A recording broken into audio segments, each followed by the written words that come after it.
6. Sharonella twizzled her head round like an owl, wearing plastic earrings. Through you, said Monkey.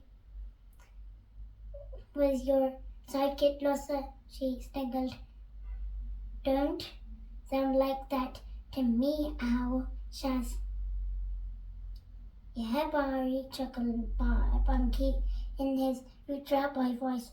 Or should I call you not a bird? Sheila Tamansala pointed over at her shoulder at Bunky. Now that's a good future boy impression, she growled.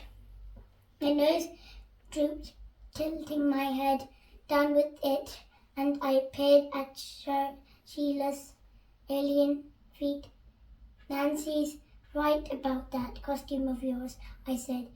It really does ring a bell. Minnie clung.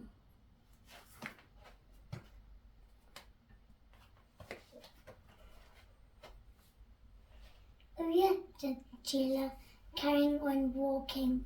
Where you haven't taken your mask off, I said. You must be hot in there. Oh my, I'm all right, said Sheila. This thing's far too big to carry under your arm. May as well leave it on your head, she chuckled. Bit like Barry's nose, cackled Sharonella, like hers in and smaller than mine.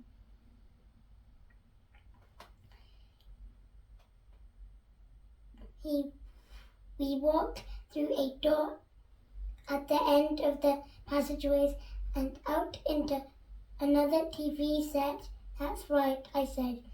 You all have a good laugh, while you clearly ruin my day.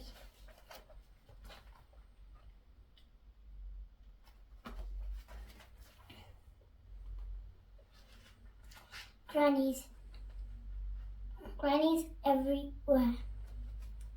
Hey, I know this place, cried Sharonella. It's the Detective Maxniff said. Oh yes, said Bunky.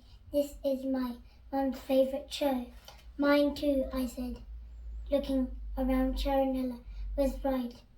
We were standing in the back garden of Detective Maxniff's house, TV house.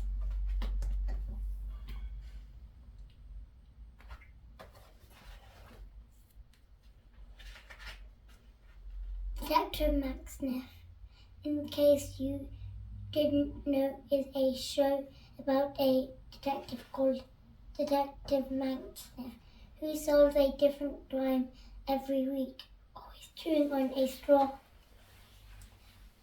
All the mums and grannies in modern completely fancy him. Ladies, boomed a skinny old man in a white suit and hat. Welcome to the set of Detective Maxniff.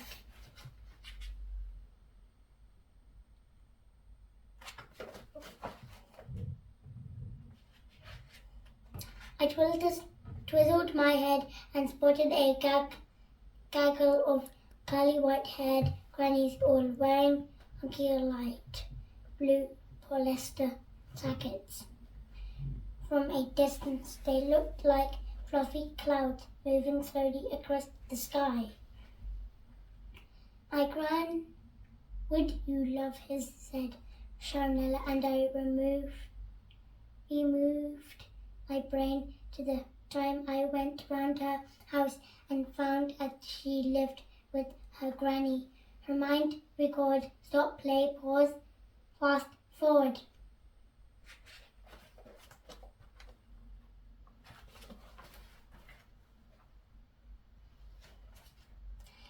The 8 million old ladies circled round Detective Maxniff's fake swimming pool like a necklace of blueberry flavor marshmallows, taking photos of nattering about how dizzy he was. Right, that's enough of his, I said. Let's go find the rat boy said. Man, action. Monkey patted me on the right head. Relax, bird, he said in his future rat boy voice. There's plenty of time to find Michael Joe's socks.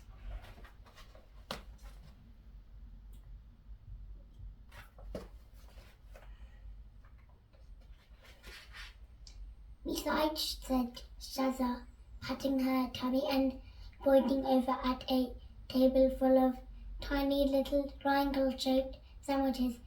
Looks like lunch is served. Egg crust sandwiches. It was 376 seconds later, and I was sitting at a fold-up table, squished between two old grannies called Zelda and Dot.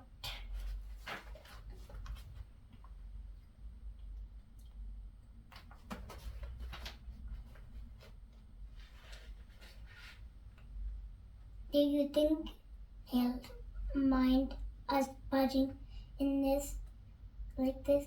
Said Nancy, who was sitting on the other side of Dot. I just wrinkle your face up like an old and keep coughing, said Sharanella's voice, which was coming from the other side of Zelda. You can beat a nice egg crisp sandwich, can you, Dot? Wobbled Zelda. Dot nodded, biting down a sunny like a creased old newt wearing false teeth. Seriously, soggy, sunny.